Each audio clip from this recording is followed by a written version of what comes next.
Are you tired of running to the lobby to see if your next appointment has arrived? Would you like a more discreet, stress-free way for your clients to check in? Take a deep breath. The Receptionist for iPad empowers your practice to create a Zen-like check-in experience. This episode is sponsored by the Receptionist for iPad. It's the highest-rated digital check-in software for therapy and behavioral health offices, used by thousands of practitioners across the country. The Receptionist for iPad is a simple, inexpensive way to allow your clients to discreetly check in, to notify providers of a patient's arrival, and to ensure your front lobby is stress-free. The software sends an immediate notification to the therapist when a client checks in and can even ask if any patient information has changed since their last visit. Start a 14-day free trial of the Receptionist for iPad by going to thereceptionist.com/besties. And when you do, you'll also get your first month free when you sign up. Okay, so somebody wants to hear us talking about aliens. Aliens? That was requested. We should have brought him on the podcast. Oh, yeah. We could really get into some interesting conversation about aliens. Totally. I don't know anything about aliens. Aren't they from Texas? So when I was in high school, I don't know if I was in high school or maybe I was in middle school, but a chupacabra showed up in Wisconsin and people thought it was like an alien. I don't even know what that is. A chupacabra? They're scary looking. A chupacabra. Yeah. So I kind of would like to talk a little bit about mom habits and mom hobbies. I'm still on the chupacabra. Oh, God. So we bought some pumpkin bread from Amanda. Yeah. I think her Facebook is like the home baker or something. Anyway, really good pumpkin bread. She was telling us while she was there, she was like, I'm just really happy, like baking my bread, staying home with my kid, doing my job. And almost like she wasn't saying it as though she was apologizing for that being what she wanted.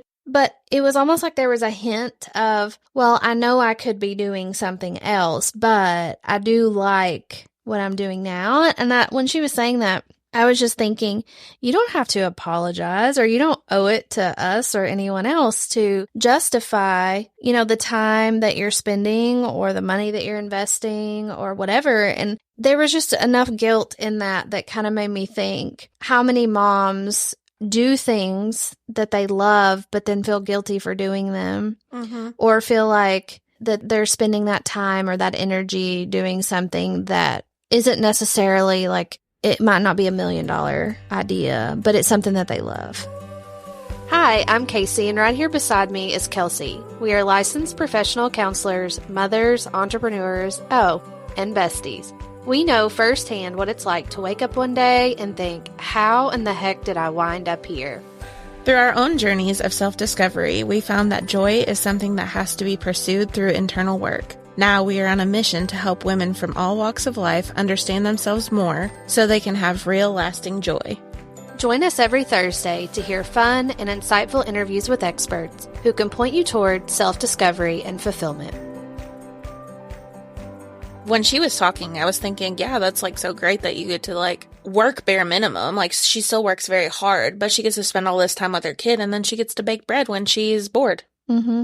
How cool is that? Well, and it also makes me think of the different things that we forego because we say, well, I don't have time for that, or I'm too busy. It's usually something revolving around the lack of time. But all these plants around the office, I really enjoy like watching those grow, the roots grow, and really want you to take me to Lowe's so I can buy a pot. But how many people don't get to do the things that really brings joy into their life? Well, the other day I took Francine to Walmart and she wanted to buy a puzzle.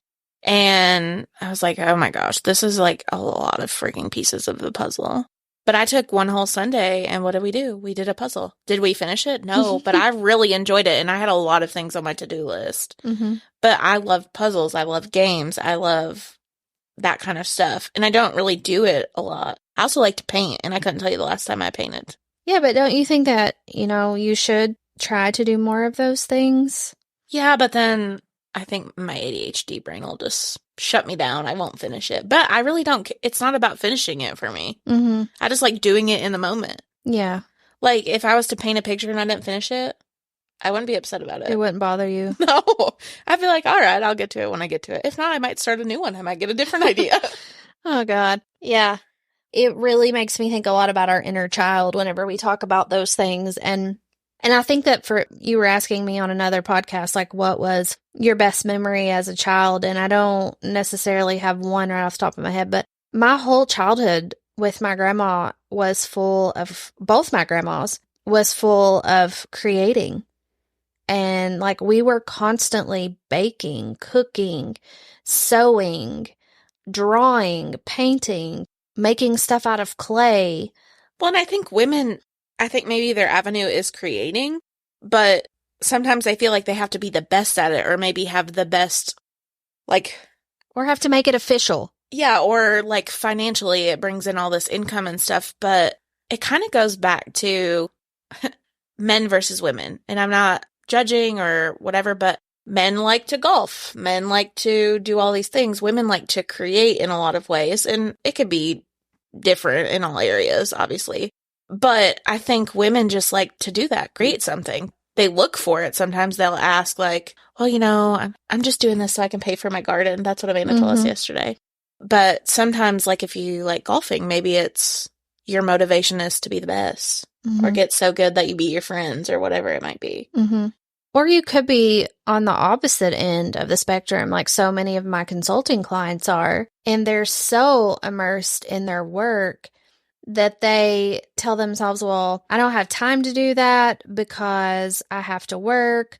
They're so focused on trading that time for money, and especially therapists, because it's literal. Like, you sit in the chair for 60 minutes, you get paid for 60 minutes. Like, it's a session.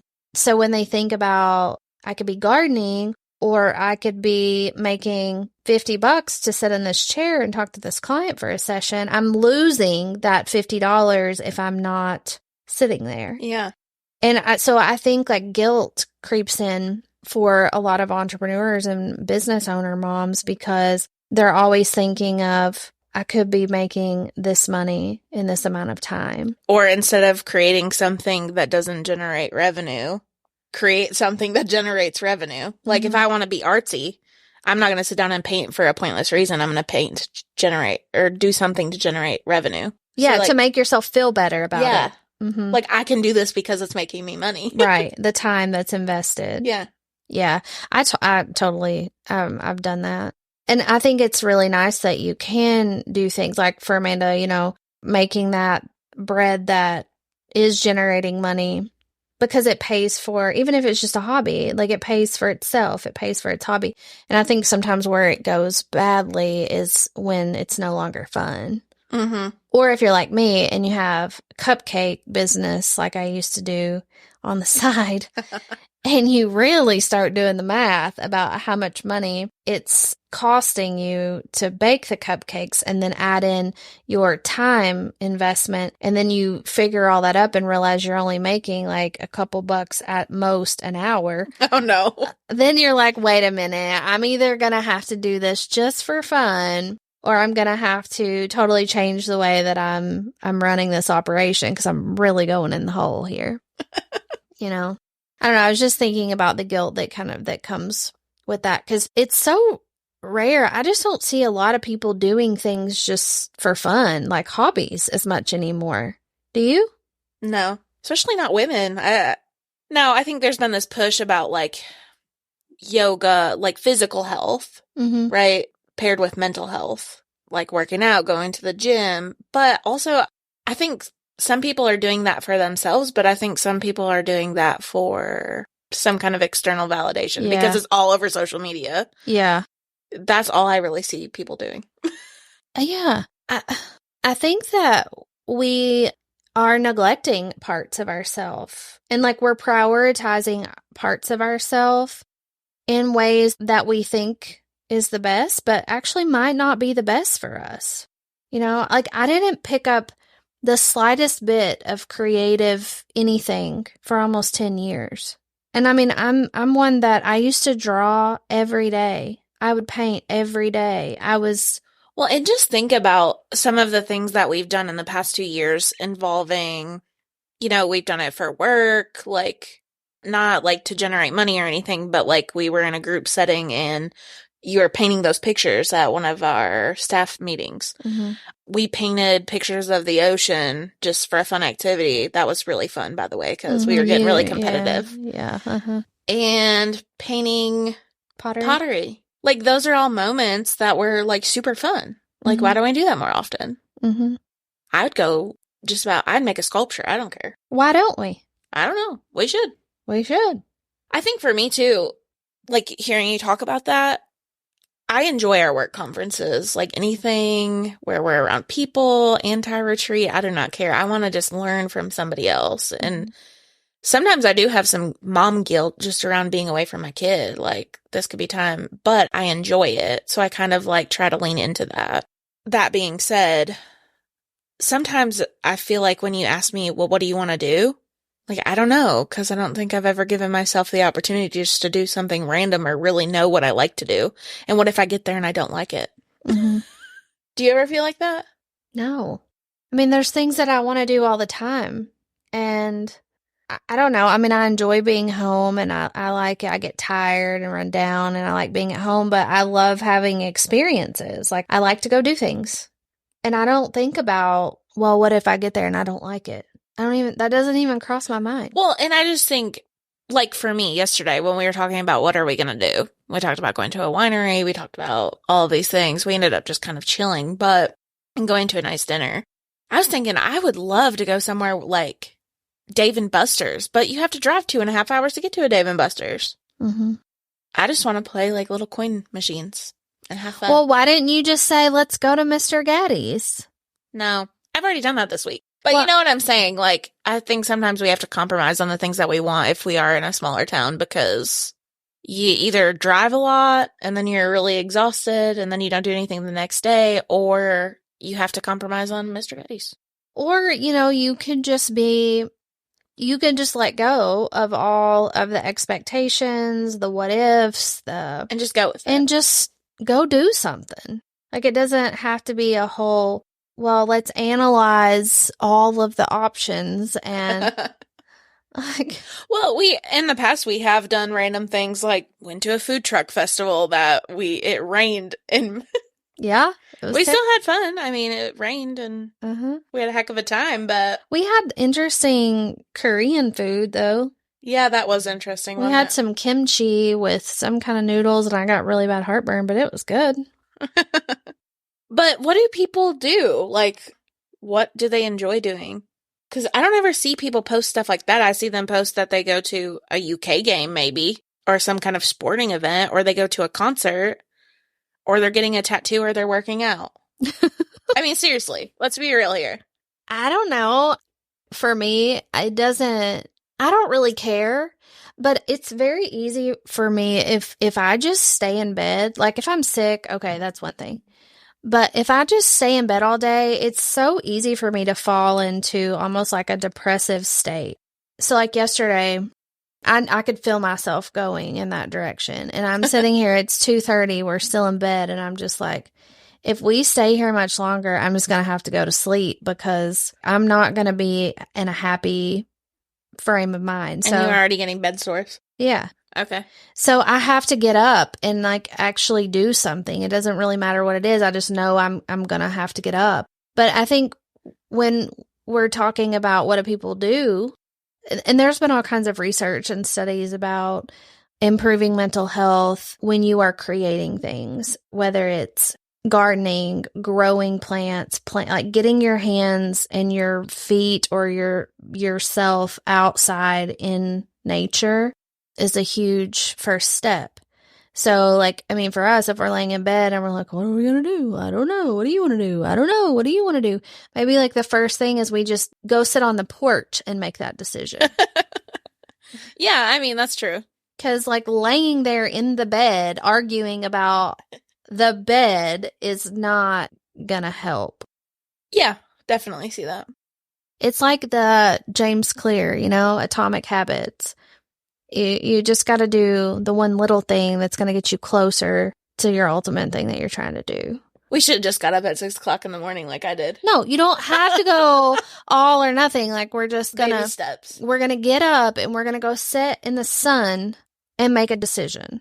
Okay. We're going to actually get up out of the place that we're arguing about, and we're going to go do it somewhere else. Okay.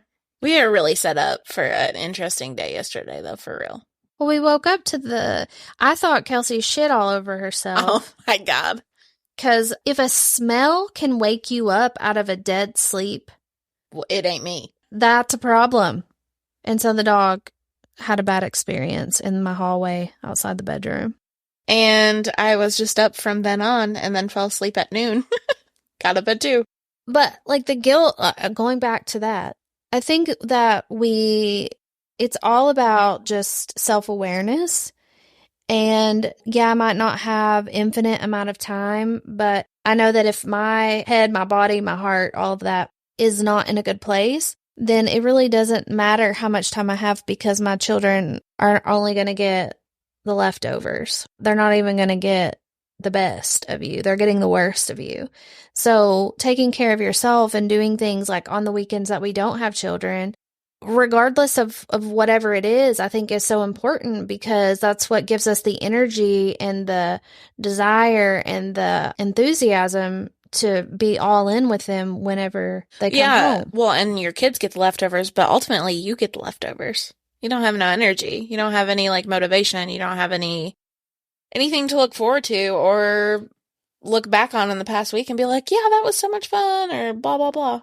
Yeah. And I think also just being a little bit more skeptical of what you're seeing on social media is probably important, because remember, so many people paint the life that they want you to see that they have versus what they really have.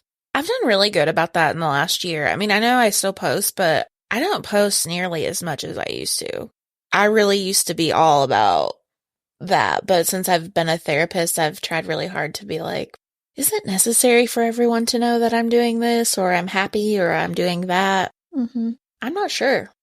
I mean, I do kind of miss like the little sappy love post about me that you used to make. I mean, I could definitely make one. Would you? I've made a couple on TikTok. You've probably not even seen them. No, I don't know how to use the TikTok. But that would make me happy. Okay. Well, I can make you happy that way. But I think being mindful about if you're putting it out there for different reasons is always good. Yeah, the intention. What's the intention behind it? Well, the intention is to make you happy now. So now you're going to make a sappy post? Yeah. Thank you. And you're going to take me to Lowe's? Call you sweetie. No. Honey bun. No. What did I call you last time? The old honey bun. Old honey bun. Oh, honey bun. Make you think old. We need to talk about pet names sometime on here, because I love some pet names. Well, I'll put it up on the board. Okay. I don't really love pet names, but when I first started here at Mindsight, they hated pet names. So I just walk around calling everyone sweetie. And now I've desensitized everyone. Yeah. You also tell them you love them. Well, just Jackie. I don't think I've told Kayla that yet. Oh, but it's coming. It's coming. I do like Kayla. Well, this has been fun. It's been real. I don't know that we've helped anyone on this episode, but hopefully. Dun, dun, dun. Dun, dun, dun. To be honest with you right now, all I'm thinking about are my little roots on my plants that I'm propagating back there in the back. I'm thinking about going to find a chupacabra. I would like one of those. Do you think we could get like an ice cream sundae? Sure. That sounds kind of good. Okay. Well, it's been real. Later, besties. It's been real, besties. If you're enjoying our podcast and would like to hear more from us, leave us a review wherever you get your podcasts so we can keep making great content. Talk to you later, besties.